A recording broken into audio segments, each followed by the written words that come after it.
ஆனா நம்ம எல்லாரும் எதிர்பார்த்து கொண்டிருந்த மேட்ச் இப்போ WWE ஒஃபிஷியலா கன்ஃபார்ம் பண்ணிட்டாங்க. சீனாக்கும் மற்றும் நம்ம ராண்டிக்கும் பேக்லாஷ் ஈவென்ட்ல மேட்ச் நடக்க போகுது. அடுத்த மாதம் மே மாதம் 10ஆம் தேதி நடக்குது. அந்த ஈவென்ட்ல இப்போதைக்கு இன்னைக்கு நடந்த ஸ்மாக்டவுன் ஈவென்ட்லயே வந்துட்டு ஒஃபிஷியலா கன்ஃபார்ம் பண்ணிட்டாங்க. ஸோ ராண்டி ஆர்டனுக்கும் மற்றும் நம்மளோட ஜான் சீனா அவர்களுக்குமான அன்டிஸ்பியூட்டட் WWE சாம்பியன்ஷிப் மேட்ச் வந்து நடக்க போகுது. ஸோ இப்போதைக்கு இந்த ஒரு மேட்ச்ல வந்து பார்த்தீங்கன்னா ஒஃபிஷியலா கன்ஃபார்ம் பண்ணிட்டாங்க. ஃபேன்ஸ்க்கு வந்து பார்த்தீங்கன்னா ரொம்ப ஹாப்பி தான்.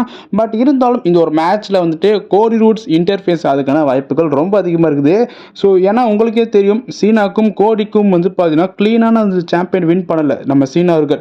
அவர் வந்துட்டு டிராவிஸ் ஸ்காட் மூலிமா ஹெல்ப் மூலிமா அதுவும் சாம்பியன்ஷிப்பை வச்சு கோடியோட ஹெட் பண்ணி தான் வந்து பார்த்தீங்கன்னா பின் பண்ணி தான் வின் பண்ணார். அவர் வந்துட்டு ஃபினிஷர் போட்டு வின் பண்ணலை. அதனால வந்துட்டு க்ளீனாக வந்துட்டு நம்ம கோடி வந்துட்டு சீனா கிட்ட தோக்கலை. ஸோ அதனால ரீமேட்ச் கண்டிப்பாக வந்து பார்த்தீங்கன்னா நடக்கும். அதுக்கு வந்துட்டு அந்த ஃபியூடை இன்னும் ஹைப் ஏற்றுற விதமாக நம்ம கோடி ரூட்ஸ் அந்த ஒரு மேட்ச்சில் வந்துட்டு இன்டர்ஃபேஸ் அதுக்கான வாய்ப்பு இருக்குன்னு சொல்லிட்டு இப்போதைக்கு ரூமர் வந்து பார்த்தீங்கன்னா போகுது. ஸோ வெயிட் பண்ணி பார்க்கலாம். கோடி ரூட்ஸ் வந்து பார்த்தீங்கன்னா அவரோட ரிட்டர்ன் பேக்லாஷ் ஈவெண்ட்டில் இருக்குமா இல்லையா அப்படின்னு சொல்லிட்டு. ஸோ இப்போதைக்கு வந்து பார்த்தீங்கன்னா WWE ஒஃபிஷியலாக கன்ஃபார்ம் பண்ணிட்டாங்க. ஸோ ரொம்ப ரூமராக போயிட்டு இருந்தது. இப்போ ஒஃபிஷியலாகவும் கன்ஃபார்ம் பண்ணிட்டாங்க. சீனாக்கும் மற்றும் நம்ம ராண்டிக்கும் பார்த்தீங்கன்னா ஒரு லாஸ்ட் டைம் வந்துட்டு ஃபேன்ஸ்க்கு எதிர்பார்த்திருந்த ஒரு மேட்ச் இது. ஸோ ராண்டி ஆர்டன் வர்சஸ் சீனாக்கான அன்டிஸ்பியூட்டட் WWE சாம்பியன்ஷிப் மேட்ச் வந்து நடக்க போகுது. இந்த ஒரு மேட்ச்சில் கோடி ரூட்ஸ் வந்துட்டு இன்டர்ஃபேஸ் ஆகிறதுக்கான வாய்ப்புகள் ரொம்ப அதிகமாக இருக்குது. ஸோ எதுவாக இருந்தாலும் வெயிட் பண்ணி பார்க்கலாம். இந்த மேட்ச் வந்துட்டு இப்போதைக்கு கன்ஃபார்ம் பண்ணிட்டாங்க. இதை பற்றி உங்கள் கருத்து என்ன? நிறைய பேர் வந்து பார்த்தீங்கன்னா எதிர்பார்த்துட்டு இருந்தாங்க. ஸோ இதில் என்ன ஒரு ஸ்பெஷல் அப்படின்னா சீனா வந்துட்டு இப்போ வில்லனாக இருக்கிறாரு. ராண்டி வந்துட்டு இப்போ வந்துட்டு ஃபேஸ்டாக இருக்கிறாரு. இதுக்கு முன்னாடி நடந்த ராண்டி வர்சஸ் சீனா மேட்ச்சில் நீங்கள் பார்த்துருப்பீங்க.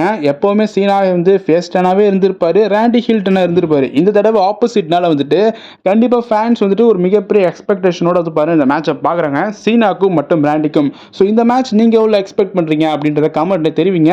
இந்த ஒரு மேட்ச் வந்து பார்த்தீங்கன்னா நம்மளோட கோடி ரூட்ஸ் இன்டர்ஃபேஸ் அதுக்கான வாய்ப்பு இருக்குன்னு சொல்லிட்டு இப்போதைக்கு ரூமர் தான். ஸோ வெயிட் பண்ணி பார்க்கலாம் நடக்குமா இல்லையா அப்படின்னு சொல்லிட்டு. அதுக்கப்புறம் ஜான்சன் அவர்கள் வந்து பார்த்தீங்கன்னா இந்த வருஷத்தில் ஒரு டாக் டீம் மேட்ச் வந்து பார்த்தீங்கன்னா விளையாட வாய்ப்பு இருக்குன்னு பார்த்தீங்கன்னா தெரிய வருதுங்க.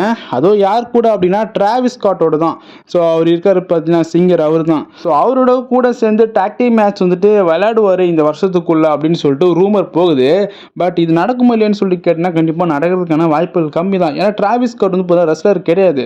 பட் அவரை வச்சு ஏதாவது ஒரு சின்ன விஷயம் சும்மா வந்து அவர் வந்துட்டு ரிங் அவுட் சைடில் வந்து நிற்கிற மாதிரியான ஒரு ஒரு மூமெண்ட் மொட்டமாச்சு இருக்கும். ஒருவேளை மேட்ச் நடந்துச்சு தான். ஏன்னா அவர் வந்துட்டு ரெஸ்லரே கிடையாது. ஸோ வேறு ஏதாவது அதர் அத்லெட்டாக இருந்தால் கூட ஓகே. அவர் வந்துட்டு அத்லெட்டே கிடையாது. அவர் வந்து ஒரு சிங்கர் தான். அந்த பாப்புலாரிட்டிக்காக தான் வந்துட்டு WWEக்கே கூப்பிட்டுருக்காங்க. ஸோ யாருக்கு என்ன தெரியும், ஒருவேளை இவரை கூட ரெஸ்லராக கூட ஆக்க விட்டுருவாங்கன்னு நினைக்கிறேன் WWE. ஸோ வெயிட் பண்ணி பார்க்கலாம். பட் இப்போதைக்கு அவர் வந்துட்டு ஒரு அத்லெட் கிடையாதுனால தான் வந்து பார்த்தீங்கன்னா நான் இந்த மாதிரி சொல்கிறேன். அவர் வந்துட்டு ஒருவேளை அவர் டாக் டீம் மேட்ச்சில் வந்துட்டு விளையாடினாரு அப்படின்னா கண்டிப்பாக ரிங் அவுட் சைடில் மட்டும் தான் நிற்பார். பெருசாக எந்த மூமெண்ட்டும் பண்ண மாட்டார். ஸோ வெயிட் பண்ணி பார்க்கலாம். இது வந்து ரூமர் தான். சீனாவும் மற்றும் டிராவிஸ் ஸ்காட்டும் வந்துட்டு ஒரு டாக் டீம் மேட்ச் வந்துட்டு இந்த வருஷத்துக்குள்ளே விளையாடுவார் அப்படின்னு சொல்லிட்டு. ஸோ வெயிட் பண்ணி பார்க்கலாம் நடக்குமா இல்லையா அப்படின்னு சொல்லிட்டு. இதை பற்றி உங்கள் கருத்து என்னன்றதை கமெண்ட்டில் தெரிவிங்க. ஸோ இன்றைக்கி வந்துட்டு நம்ம ஜான்சனை பற்றி 2 அப்டேட் பார்த்துட்டோம். இதை பற்றி உங்கள் கருத்து என்னன்றதை கமெண்ட்டில் தெரிவிங்க.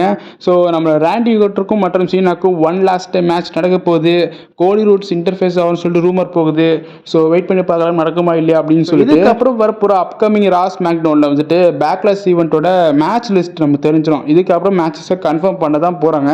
அது நம்ம அடுத்த வீடியோவில் வரிசையாக பார்க்கலாம். ஸோ இந்த வீடியோ அவ்வளோதான். இந்த வீடியோ பிடிச்சிருந்தா ஷேர் பண்ணுங்கள், லைக் பண்ணுங்கள், மறக்காமல் சப்ஸ்கிரைப் பண்ணிட்டு பெல் ஐக்கானை கிளிக் பண்ணுறேங்க. அடுத்த வீடியோவில் சந்திக்கிறேன். பாய்.